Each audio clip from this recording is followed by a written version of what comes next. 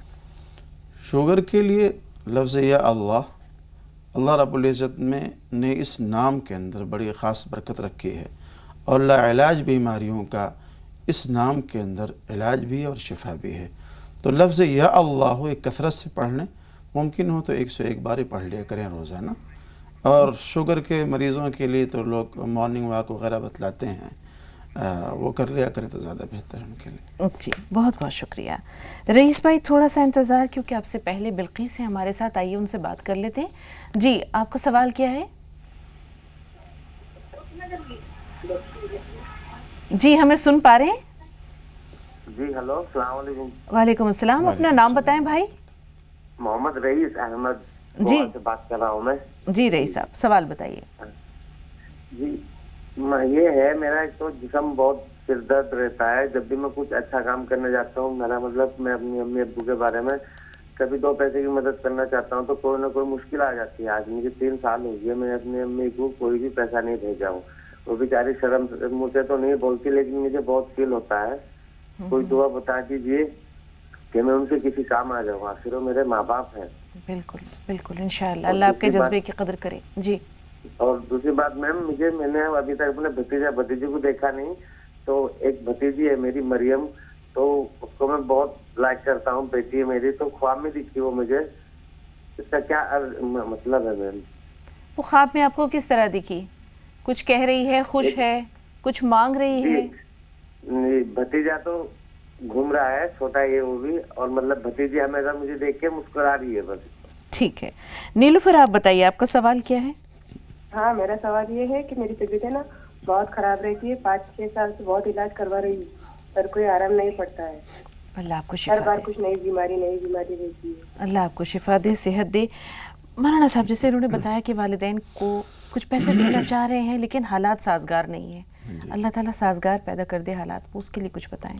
اولاً تو ایک کام یہ کریں کہ ان کی جو کمائی ہوتی ہے اس کمائی میں سے کچھ ہر مہینے صدقہ نکال دیا کریں، 150 روپے جو بھی ان سے میسر ہو، تاکہ اس میں خیر و برکت آئے۔ اور اس کے علاوہ ہر شخص کو اپنی کمائی کے 3 حصے کرنے چاہیے، ایک اپنے لیے، ایک رشتہ داروں کے لیے، اور ایک حصہ ان فیوچر کے لیے۔ کوئی ضرورت آ جائے، کوئی پریشانی آ جائے تو اس وقت، اس پریشانی کے وقت میں وہ پیسہ کام آ سکے۔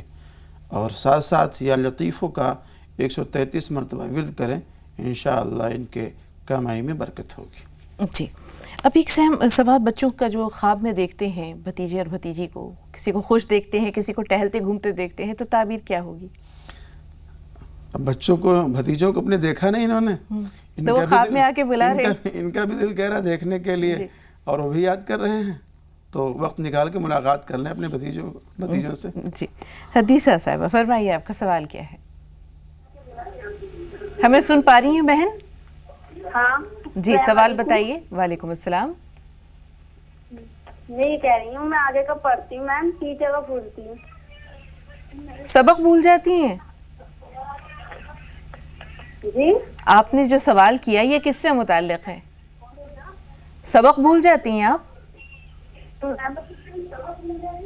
ہاں ٹھیک ہے، سبق بھول جاتی ہوں میں، اور جی، اور اسکول جاتی ہوں تو صحت خراب ہو جاتی ہے۔ جی، کیا کیا جائے، کیا کیا جائے مولانا صاحب بتائیے؟ یادداشت بھی ساتھ دے اور صحت بھی۔ جی، یا قویو یا قویو یا قویو، یہ 7 مرتبہ اپنے پیشانی پہ رکھ کر کے اس کو پڑھیں، انشاءاللہ یادداشت مضبوط ہوگی ان کی۔ جی، صحت، یہ خیر و برکت سے متعلق سوال اکرام صاحب کا ہے، ان کی اہلیہ کا سوال ہے غالباً۔ آپ نے فرمایا کہ اپنی کمائی کے 3 حصے کریں، اور اس کے علاوہ آپ نے ایک خاص چیز صدقے پر بہت زور دیا۔ تو صدقہ کیا اللہ تعالیٰ کی خیر و برکت کو راغب کرنے کا، مائل کرنے کا اپنے جانب وسیلہ ہے؟ صدقہ یہ آنے والی بلاؤں کو بھی ٹالتا ہے اور اللہ رب العزت کی خوشنودی کا ذریعہ بنتا ہے۔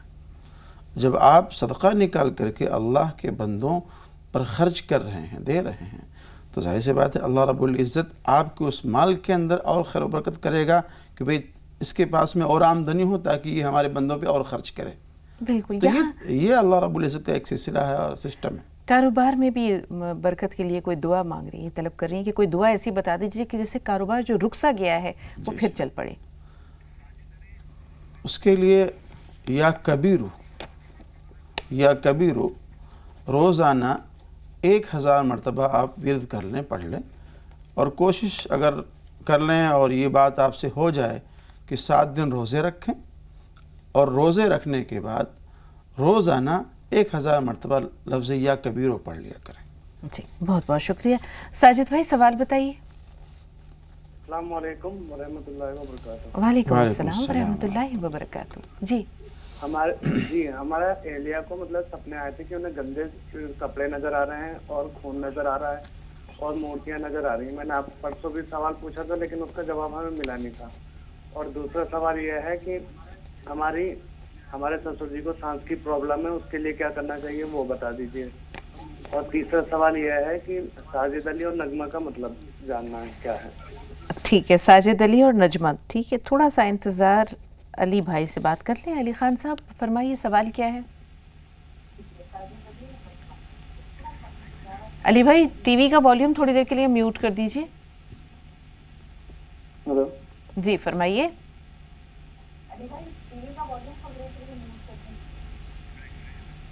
ہلو علی بھائی وقت بہت کم ہے, جی سوال بتائیے.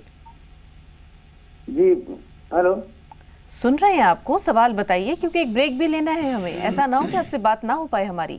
جلدی سے بتائیں سوال کیا ہے. یہ ہے کہ میری بھانجی ہے. ہلو علی صاحب ٹی وی کا والیوم میوٹ کریں, اور اگر نہیں کر سکتے تو ایک سانس میں اپنا سوال بتا دیجیے جلدی سے. میری بھانجی ہے, اس کے لیے آ جائے اچھا تھا, یہی دعا کرتا. اب آپ نے بتایا تو اس طرح بتایا کہ ہمیں کچھ سمجھ نہ آیا. دوہرائیے سوال اپنا. میرے شاڑو بھائی کی لڑکی ہے, میں آپ سے بول رہا ہوں آپ دعا کیجیے اس کے لیے اچھا سے رشتہ آ جائے انشاءاللہ. ٹھیک ہے, چھوٹے سے بریک کے بعد ملتے ہیں.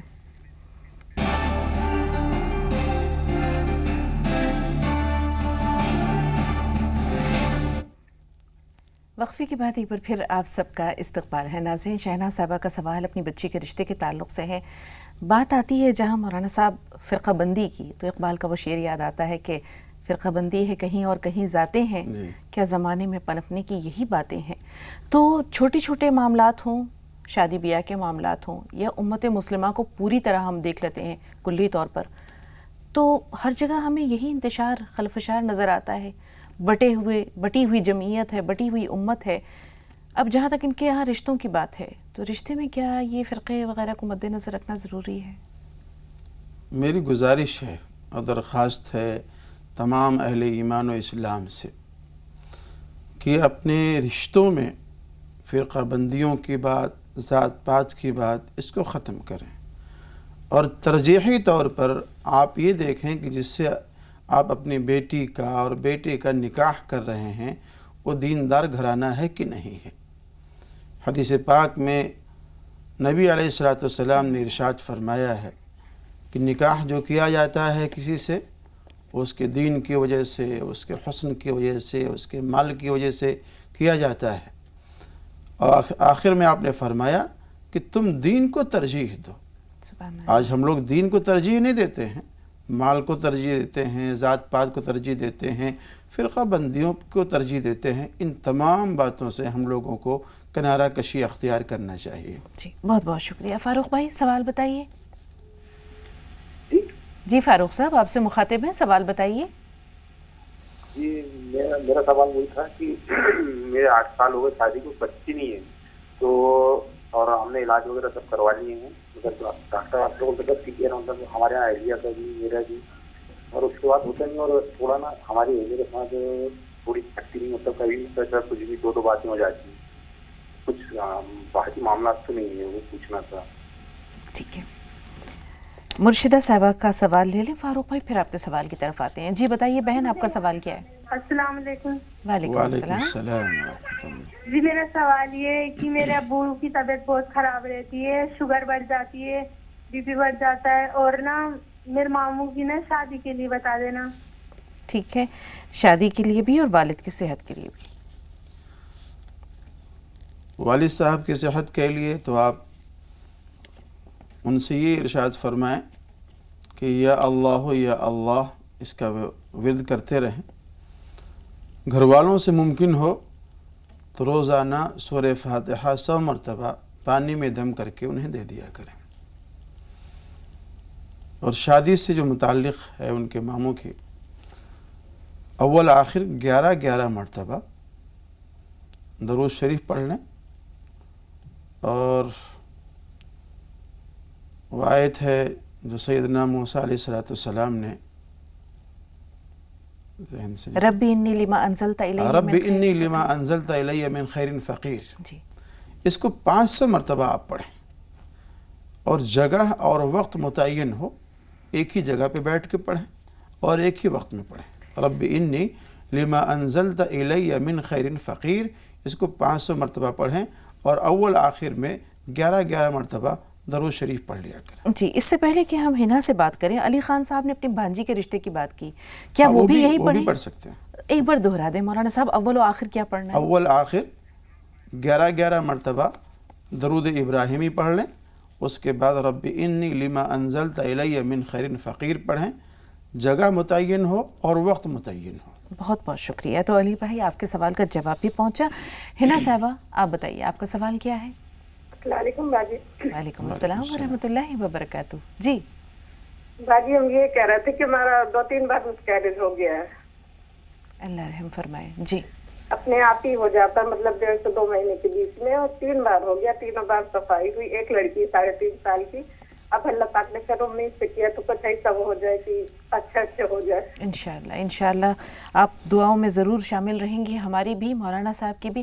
تھوڑا سا انتظار، مولانا صاحب کوئی دعا ضرور بتائیں گے. سائرہ آپ بتائیے آپ کا سوال کیا ہے؟ السلام علیکم ورحمۃ اللہ وبرکاتہ. وعلیکم السلام ورحمۃ اللہ وبرکاتہ. جی جی، میرا یہ سوال ہے کہ جیسے صدقے کے بارے میں مولانا صاحب بتاتے ہیں کہ غریب سے غریب پریشان حال کو صدقہ دینا چاہیے. اچھا، اس کے گھر میں کوئی بیمار ہے اور وہ اس کے اوپر پیسہ اتار کے اس کو دودھ کے لیے پیسے دے دو کہ وہ لینا صحیح ہے؟ اور دوسری بات یہ کہ وہ جو آدمی لے رہا ہے اس کے اوپر وہ یہ پلا یہ پریشانی تو نہیں آئے گی؟ اچھا سوال ہے. جی مولانا صاحب. دیکھیے، وہ بدن پہ پھیرنا یا بدن پہ اتارنے کی اس کی ضرورت نہیں ہے. بالکل. آپ تو ایسے ہی نیت کر کے اس کو دے دیں، اور جس کو دے رہے ہیں آپ یہ نہ سوچیں کہ بھئی اس پر یہ بلا یا مصیبت آئے گی. بلاؤں کا ٹالنے والا، اس کو منتقل کرنے والا، ختم کرنے والا تو اللہ ہے. اللہ آپ کی نیتوں کو دیکھ رہا ہے. جی، مس کیریج ہو گیا ہے ہنا کا، اب اللہ تعالیٰ نے پھر کچھ خوشخبری دی ہے، کوئی دعا بتا دیجئے جس سے کہ حمل انشاءاللہ برقرار رہے اور اللہ تعالیٰ اولاد عطا کرے. ایک ساتھی کا اور بھی سوال آیا تھا، وہ اولاد سے متعلق، فاروق بھائی کا اولاد ہی سے متعلق ہے. وہ 6-7 سال ان کی شادی کو ہو گئے ہیں.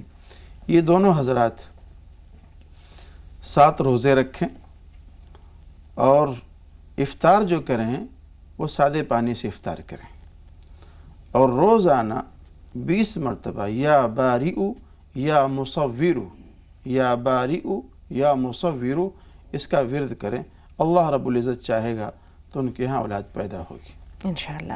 اب کچھ سوالات جو ہیں ساجد بھائی کے ہیں کہ ان کی اہلیہ نے خواب میں گندے کپڑے دیکھے ہیں، خون وغیرہ دیکھا ہے، اس کی تعبیر کیا ہو سکتی ہے؟